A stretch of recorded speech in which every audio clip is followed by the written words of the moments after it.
Good morning. Welcome back to our YouTube channel. SSC JE tier 2 की तैयारी के बारे में पिछले वीडियो में हमने बात की थी। आज यहाँ हम पहला लेक्चर एक तरीके से डिस्कशन कर रहे हैं ताकि आपकी तैयारी में धार आए। उसके पहले कुछ बातें बता देना चाहते हैं। जो आप लोग प्रिपरेशन कर रहे हैं, किसी के कितने नंबर हैं, ये सब एस्पेक्ट एक अलग है। एक फैक्चुअल बातचीत होती है। जैसे कोई भी एग्जाम होता है तो उसमें 3 गुने से 4 गुने लोग पहले दफा में लिए जाते हैं। फिर अगर इंटरव्यू होता है तो उसमें रेशियो फिर से यही लगभग रहता है। इसमें इंटरव्यू नहीं रहता है। तो जो लोग भी फाइनली सिलेक्ट होंगे from the cut off to the top marks, उनके बीच में जो प्रॉपर कंपटीशन होता है, उस कंपटीशन में जो मेन चीज होती है वो अपने आप की प्रिपरेशन का लेवल और जो मुझे हमारी नीड है उसके बीच के गैप को फिल करना हो।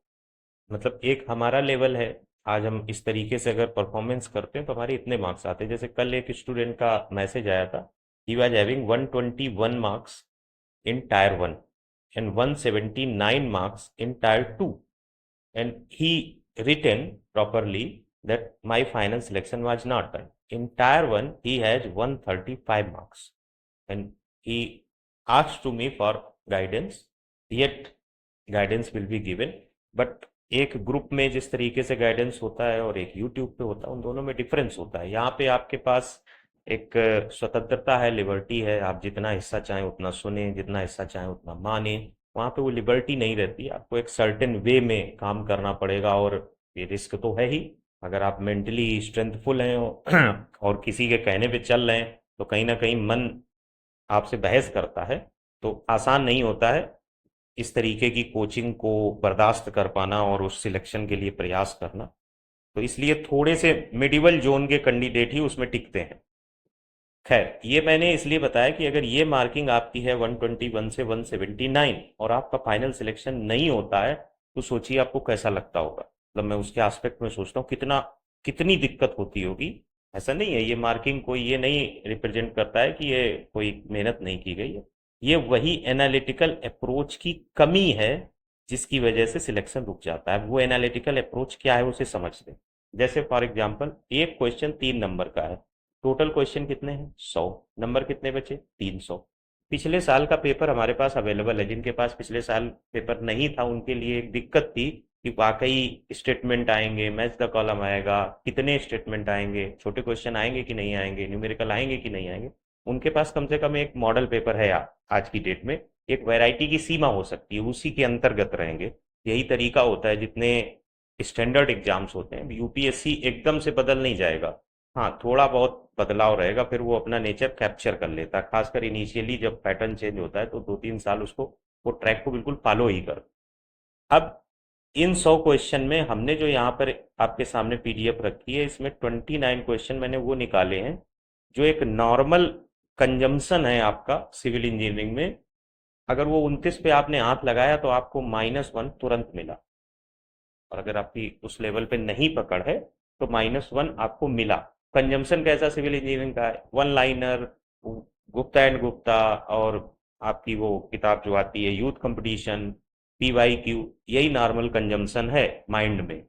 या फिर प्रो लेवल के जो कैंडिडेट हैं उनके पास सभी बुक्स हैं, उनके पास सिलेबस है, बहुत प्रॉपरली जा रहे हैं, तो वो फिर इस 29 में 8-9 पे हाथ मार सकते हैं सही के डायरेक्शन में। 3-4 गलत कर जाएंगे तो यानी कि 29 अगर हटा दो तो कितने बचे क्वेश्चन 71। अब 71 में अगर नॉर्मल एक्यूरेसी लगाओ तो आप 5-6 गलत कर जाएंगे। अब वो 5-6 गलत कर दो, सपोज हमने 65 किए सही और 6 गलत किए, तो 36 कटारा 5 195 में 6 चले गए, कितने बचे 189 बचे।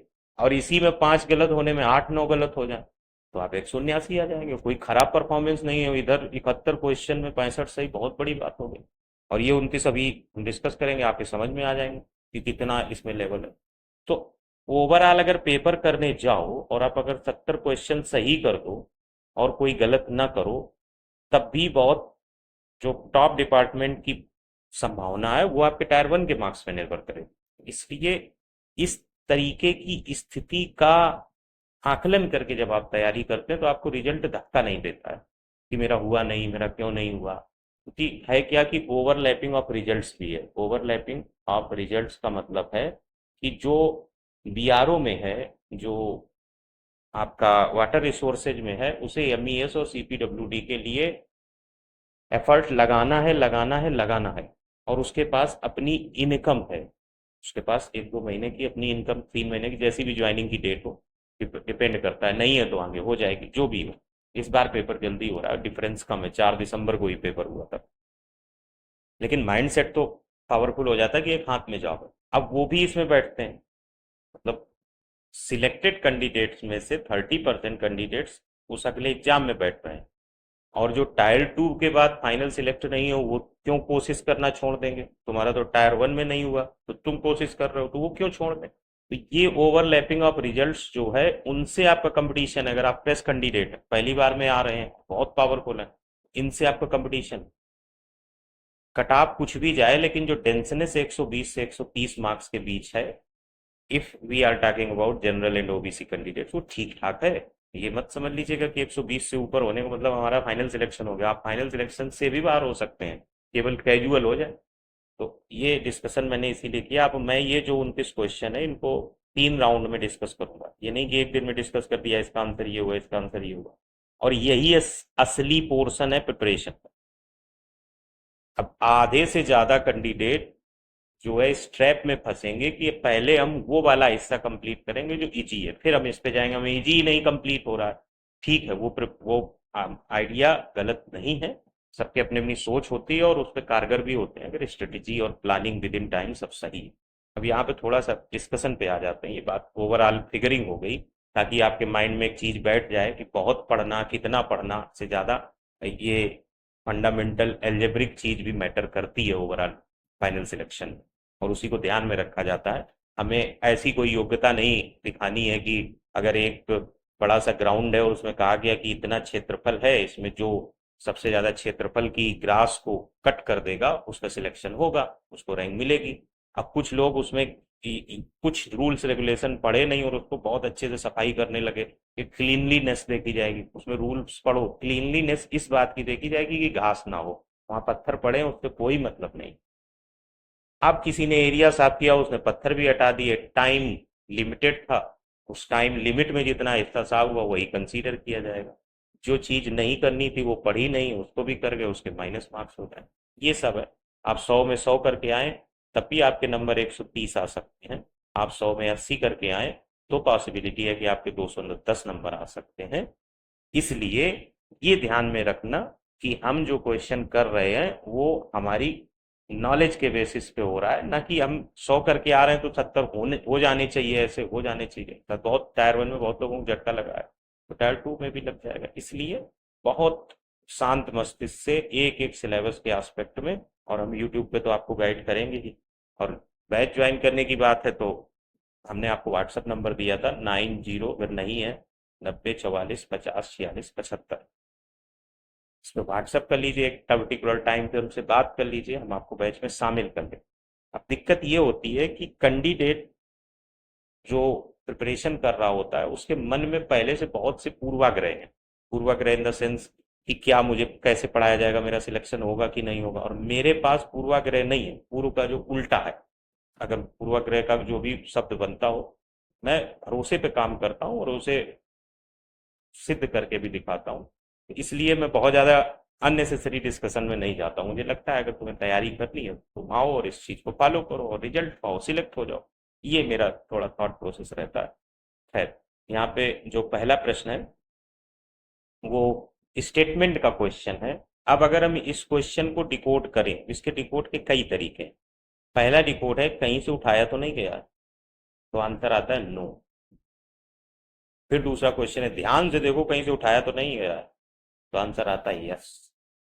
कह दो इस नो यस में एज इट इज नहीं उठाया गया। यस में क्या है? एज इट इज नहीं उठाया गया, तरीका बदल दिया गया है।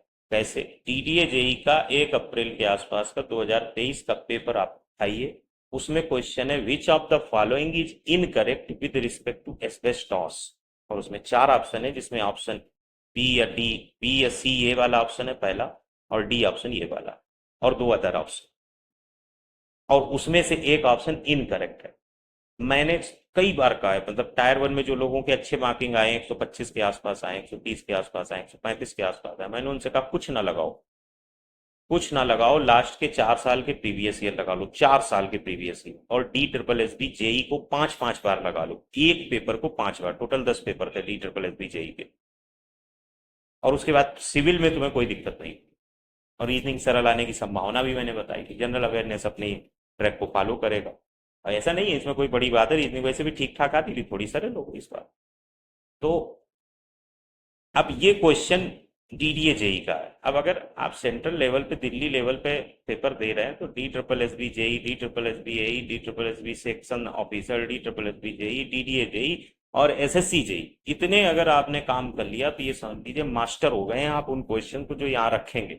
कैसे रखेंगे ये अलग बात हो सकती है, उसको मैच द कॉलम बना लें, स्टेटमेंट बना दें, इनकरेक्ट बना दें, नॉट वाला क्वेश्चन बना दें, लेकिन आप पकड़ लें। तो ये डीडीए जेई का क्वेश्चन। अब जिसने वो क्वेश्चन लगा रखा है उसके लिए ये मजाक का हो जाएगा, क्योंकि उस पर ध्यान तो गया ही है कि एक ऑप्शन उसमें नहीं है, जो ऑप्शन उसमें नहीं है वो यहाँ स्टेटमेंट में दिया है और वो गलत दिया हुआ है, तो एक तो स्टेटमेंट गलत हो ही गया।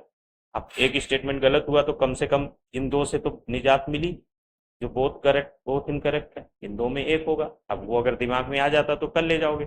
अब फंडामेंटली जाओगे तो बहुत गहरी प्रिपरेशन हो, खासकर स्टेटमेंट वाले क्वेश्चंस में तो तैयारी बहुत उच्च स्तर की होनी चाहिए। उच्च स्तर इन द सेंस सिलेबस के पर्टिकुलर टॉपिक के सब टॉपिक्स में घुसकर तुमने नोट्स बनाए हैं, तो इस क्वेश्चन को लॉजिकल और फंडामेंटल बेसिक नॉलेज से हल कर पाओ। एस्बेस्टास प्रोडक्ट्स के तौर पे एसएससी जेई में बिल्डिंग मटेरियल के भीतर ये सिलेबस मेंशन है।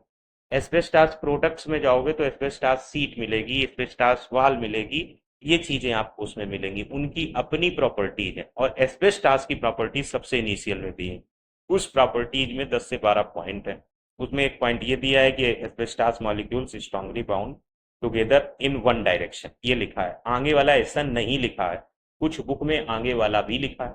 तो अब इसको इतने तक तो हम करेक्ट जान पाए बुक के नॉलेज से, फिर हमने इसको करेक्ट वाले वर्जन में छोड़ दिया। इतना गेसिंग में जाना पड़ेगा अगर हमारे पास डाटा या माइंडसेट नहीं है। अब दूसरी वाली जो बात है उसमें लिखा है हीटेड बिलो। अब इतना पकड़ना, अब ऐसी ही भाषा वहां लिखी है और आपने दोनों सही कर दिए, क्योंकि वहां पे 5 डिग्री सेंटीग्रेड था, ऐसे ही लिखा, बिलो नहीं है, एबव है। स्टेटमेंट यहीं से गलत हो गया। और यहाँ पे रिस्टोर्स नहीं है, fails to restore, its property अनुकूलिंग। तो स्टेटमेंट में एसएससी जेई यूपीएससी लेवल पे खेल जाता है। ये यूपीएससी लेवल ही है कि भाषाई तौर पे वैसा वैसा ही लिखा और बिलो की जगह एबव को बिलो कर दिया। और जब हम ऐसे क्वेश्चन कम्युनिटी पे डालते हैं तो कोई नीचे लिखता है are you from another planet. ऐसा कौन करता है सर? ऐसा होता है, करता नहीं है, ऐसा होता है। आप गलती करते हैं, फिर आप एनालाइज नहीं करते। जिन्होंने प्रीवियस ईयर पिछली बार क्वेश्चन दिया है, क्वेश्चन पेपर दिया है, जिनका सिलेक्शन नहीं हुआ है, उनमें से बहुत कम ऐसे होंगे जो इस क्वेश्चन पे 20 मिनट बैठेंगे, इसको रिसर्च जानेंगे, पीएससी का भी देखेंगे कहाँ पे एस्बेस्टास के कितने क्वेश्चन एस्बेस्टास के आए हैं, जैसे सीजेई पीवाईक्यू टायर वन में एस्बेस्टास के कितने क्वेश्चन आए हैं, टायर टू के जो पहले पेपर रिटन में होते रहे, कहीं उसमें कहीं प्रॉपर्टीज ऑफ एस्बेस्टास सीट तो नहीं पूछी गई। तो जब प्रिपरेशन आप करें तो इवन जो यूपीएससी 1-1.5 महीने में प्री निकाल देते हैं और 6 महीने में मेंस निकाल देते हैं, वो लोग तैयारी थोड़ी ना करते, वो जुनूनी स्तर पे पगलपन करते हैं। इसको पगलपन ही कहते हैं कि हम इस क्वेश्चन को लेके बैठे हैं, 3 किताबों में जा रहे हैं, तो एक्चुअली में हम वो 3 किताबों में इस क्वेश्चन थोड़ी लगा रहे हैं, बिल्डिंग मटेरियल के एस्बेस्टास हिस्से को हमेशा के लिए खत्म कर दे रहे हैं। क्वेश्चन आएगा तो हमसे होगा, ये प्रिपरेशन होती है। तो ये एक्चुअली में स्टेटमेंट ए जो है वो इनकरेक्ट है और स्टेटमेंट बी जो है वो करेक्ट है। तो ऑप्शन डी पार्ट हो जाएगा। ठीक है, अब अगले क्वेश्चन की तरफ बढ़ते हैं। अगला क्वेश्चन कह रहा है कि दो स्टेटमेंट हैं, इनको आप पढ़िए और आइडेंटिफाई करिए करेक्ट ऑप्शन। जैसे ही प्लेट गर्डर देखा तो ये स्टील से क्वेश्चन है। Movement resisting capacity of plate girder is to be increase, the flange cover plates may be provided over the flange angles. अगर आप ये सी प्री लगाते हैं तो आपको ये इंडिविजुअल जब 3-4 क्वेश्चन आप लगाएंगे जिसमें छोटे छोटे स्टेटमेंट दिए हैं तो ये मिल जाएगा। गुप्ता एंड गुप्ता के पीछे जो स्टेटमेंट बेस्ड क्वेश्चन दिए वो आप लगाएंगे तो उसमें पहला पार्ट मिल जाएगा। दूसरा पार्ट आपको ऑब्जेक्टिव सेक्शन में मिल जाएगा। जो फ्लेंज प्लेट्स होती हैं वो थिकर नहीं होनी चाहिए, वो थिनर होनी चाहिए, उनकी थिकनेस कम होनी चाहिए, फ्लेंज एंगल्स डाइवेटेड और बोल्टेड प्लेट गर्डर या बराबर हो जाए, थिकर नहीं हो सकती। तो स्टेटमेंट बी गलत हो जाए। तो इसमें स्टेटमेंट ए सही है और स्टेटमेंट बी गलत है, तो सी पार्ट। अब जैसे तीसरा क्वेश्चन है, अब तीसरे क्वेश्चन में अब आप ये समझ लीजिए, अगर 100 कैंडिडेट एग्जाम दे रहे हैं आज की डेट में, अगर 100 कैंडिडेट हैं जो भी टायर वन बिल्कुल क्वालिफाई मानते हैं, उनके सामने अगर ये क्वेश्चन रखा जाए, अगर उन्होंने बहुत बार टायर टू के इस क्वेश्चन को नहीं लगाया, बहुत बार, एक दो बार लगाया तब भी गड़बड़ करेंगे, तो वो पहली चीज जब इसकी लिस्ट निकालोगे तो 10 से 12 है, एनटीयू, जेटीयू, आपका organic matter, fluoride, chloride content, nitrogen content, ammonia content, free रोजन। उसमें कुछ चीजें बहुत फेमस है, जैसे एफआरसी बोलते हैं इसको, free residual calorie short form में, ये 0.2 mgl है। हमें ये पता चला, हमने सोचा आधा क्वेश्चन तो मैंने क्रैक कर लिया, लो ये टायर टू रहेगा, ध्यान रखना। जिस भी क्वेश्चन के मैच द कॉलम में तुमने ये सोचा कि मेरा ये नंबर तो पक्का है, उसका पहला, ये पहले ही पेपर में उन्होंने बता दिया है कि ये मत सोचना। तो एफआरसी पे गए तो वो चारों ऑप्शन दे दिया, धराशायी हो गए। फिर क्लोराइड में यहाँ पे ध्यान देना, एक्सेप्टेबल है, ये तो कहो उसने 1 mgl दे दिया, 1.5 नहीं दिया, वो दूसरे से कनेक्ट भी तो होना चाहिए।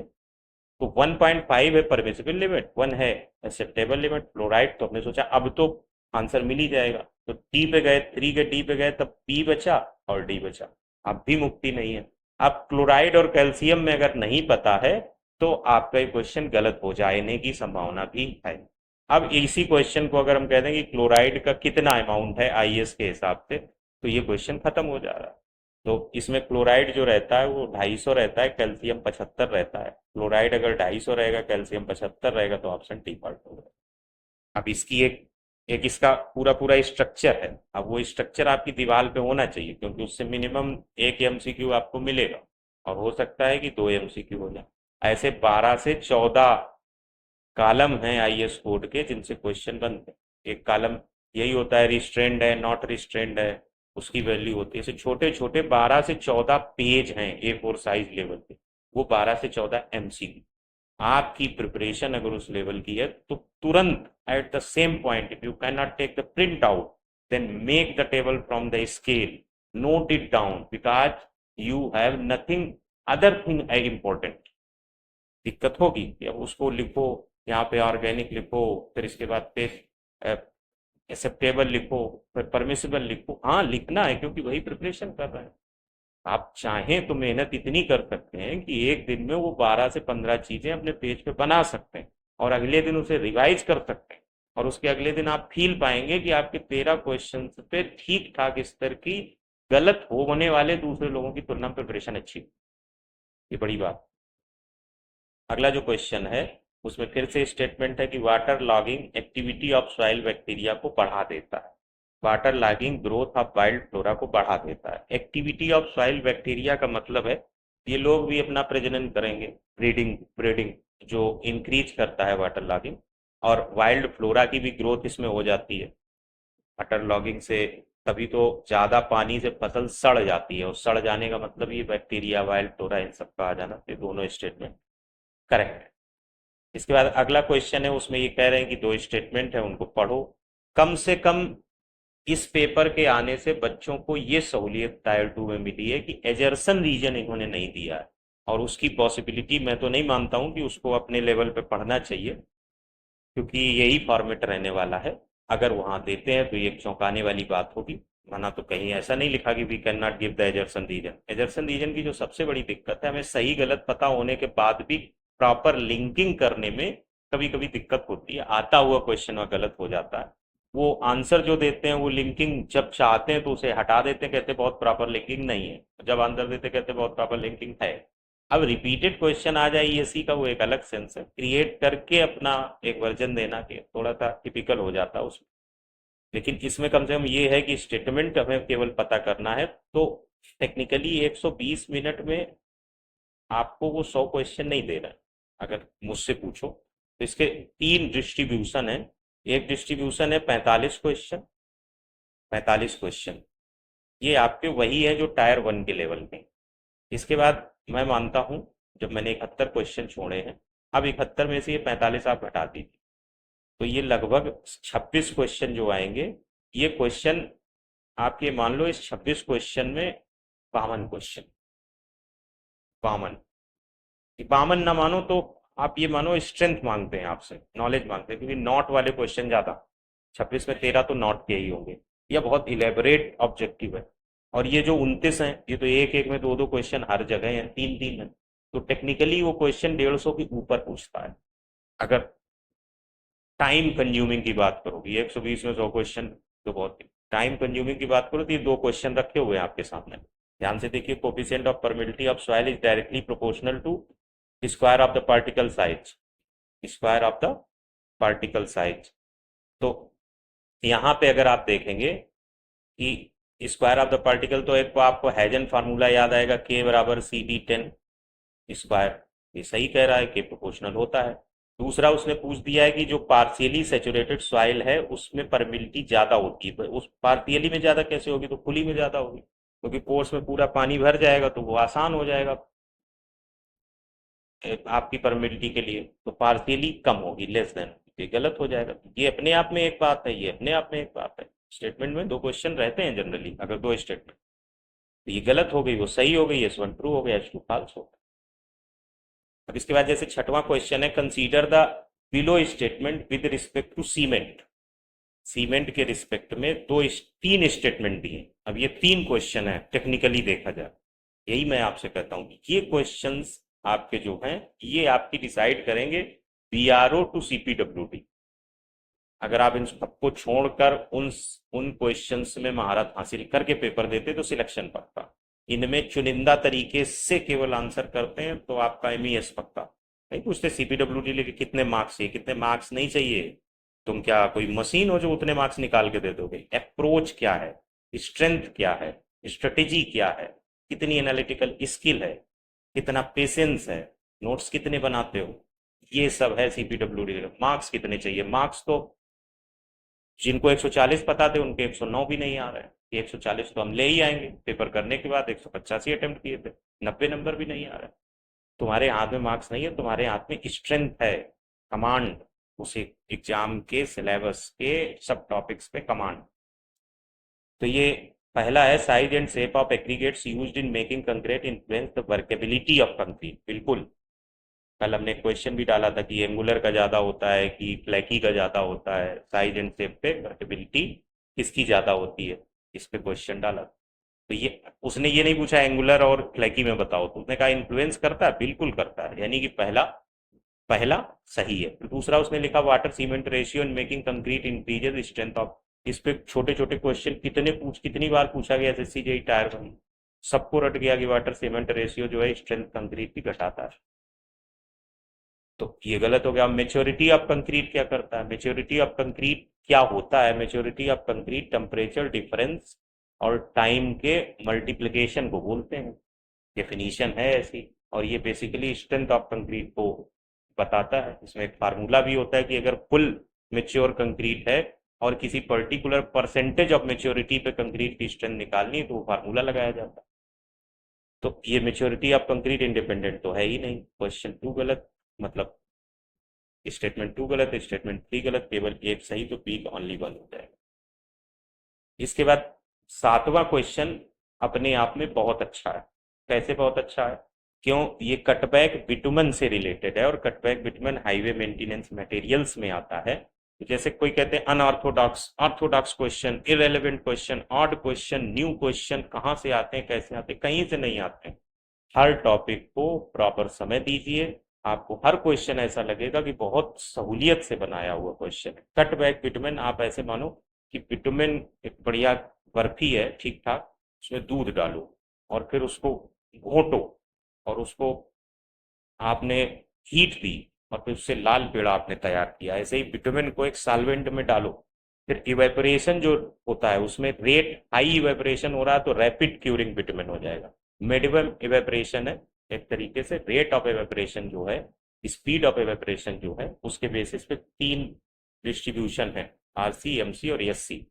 ये क्यूरिंग बोलते हैं इसको बिटुमेन की। तो ये RC है, रैपिड क्यूरिंग कटबैक। इसमें क्या यूज होता है? नेफ्ता या ग्लाइसोलीन। और मीडियम क्यूरिंग में क्या यूज होता है? केरोसिन, जो कि अपोजिट लिखे हैं। और स्लो क्यूरिंग कटबैक में क्या यूज होता है? Light oils. अब जब आप इसको सही से पढ़ेंगे तो आपको पता चलेगा कि जो आरसी है वो अपने आप में कितने पार्ट में बटी है, कितने ग्रेड में बटी, कितने टाइप में है, rapid curing between.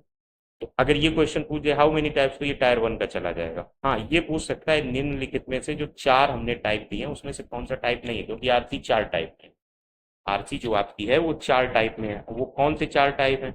RC 70, RC 70, RC 250, इसके बाद आरसी 800, फिर आरसी 3000। ये चार टाइप है आरसी के। अगला क्वेश्चन इसमें बनने में उन्हें कोई दिक्कत नहीं होगी। विच of the following is not the type? 3000 को 300 लिख देंगे, तो 300 आपका टाइप नहीं है, ये लिखना पड़ेगा। तो यहाँ पे तो तीन ऑनली सही है, आंसर ये हो जाएगा। ऐसे ही अगर एमसी के टाइप पूछे तो कितने? एमसी के 5 टाइप होते हैं, उसमें एमसी 30 एक्स्ट्रा जुड़ जाता है। और एससी के टाइप चार होते हैं, यही चार रहते हैं जो हमने बताए थे, 70, 250, 800 और 3000। तो ये भी पूछा जा सकता है, among all three cutback vitamins which of the following has other type of types और एक्स्ट्रा टाइप और 5 टाइप्स ऑल्दो अदर है 4 टाइप्स। तो ये अंदर घुस के पूछने वाला क्वेश्चन, और पक्का आपको मिलेगा, अगली साल एसी में मिलेगा, हो सकता है पूछा भी गया हो। मैं अपने बेसिस पे बता रहा हूँ, मैं थोड़ा सा केवल देखा हूँ तब इस चीज को बोल रहा हूँ। हर क्वेश्चन को ऐसा नहीं है, ये ऑलरेडी एक्वायर्ड नॉलेज ही आपसे डिस्कशन हो रही है। कुछ हिस्सा हमें भी देखना पड़ता है, और यही तरीका होता है। अगर किसी चीज को हम डिस्कस कर रहे हैं तो कहीं ना कहीं उस पर अगर हम थॉट प्रोसेस नहीं लगाएंगे तो वो चीज अलोनेस में आपको प्रतीत होगी, खुद ही हमारी आवाज से आपको पकड़ में आ जाएगा कि सर ने बहुत अच्छे से रिसर्च नहीं किया।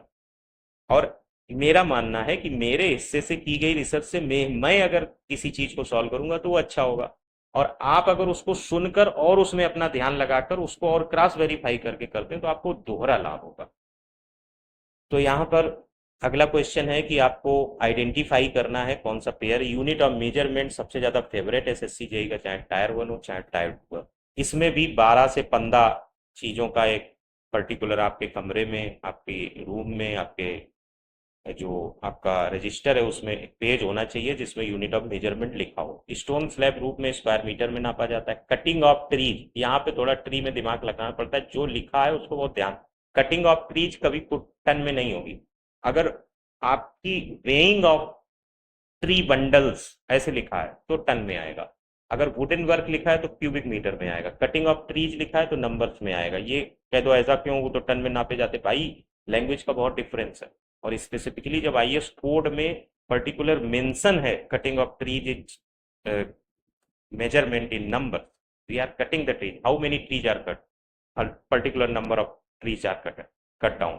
लाइम कंक्रीट फाउंडेशन में क्यूबिक मीटर में नापी जाती है। तो इस हिसाब से आपका दो गलत है, ओनली 1 and 3 सही है। तो ये 8 क्वेश्चन हमने आपसे डिस्कस किए अभी, और इससे आपको आइडिया लग रहा होगा कि आगे के 21 क्वेश्चन कैसे होंगे जो नेक्स्ट टू डेज में डिस्कस करेंगे। अगर आप हमारे जो बैच को ज्वाइन करना चाहते हैं तो आप कॉल भी कर सकते हैं, व्हाट्सअप भी कर सकते हैं, वही नंबर जो इनिशिएशन में बताया था स्टार्टिंग में। और टेलीग्राम पे मैजिकल तैयारी ऑफिशियल पे जाकर आप ज्वाइन कर सकते हैं, जहाँ 1-2 दिन बाद पीडीएफ्स पढ़ने लगेंगी प्रिपरेशन के एस्पेक्ट में डेली बेसिस। तो नेक्स्ट वीडियो में मिलते हैं, होपफुली ये वीडियो आपकी प्रिपरेशन में हेल्पफुल होगा। Thanks for watching.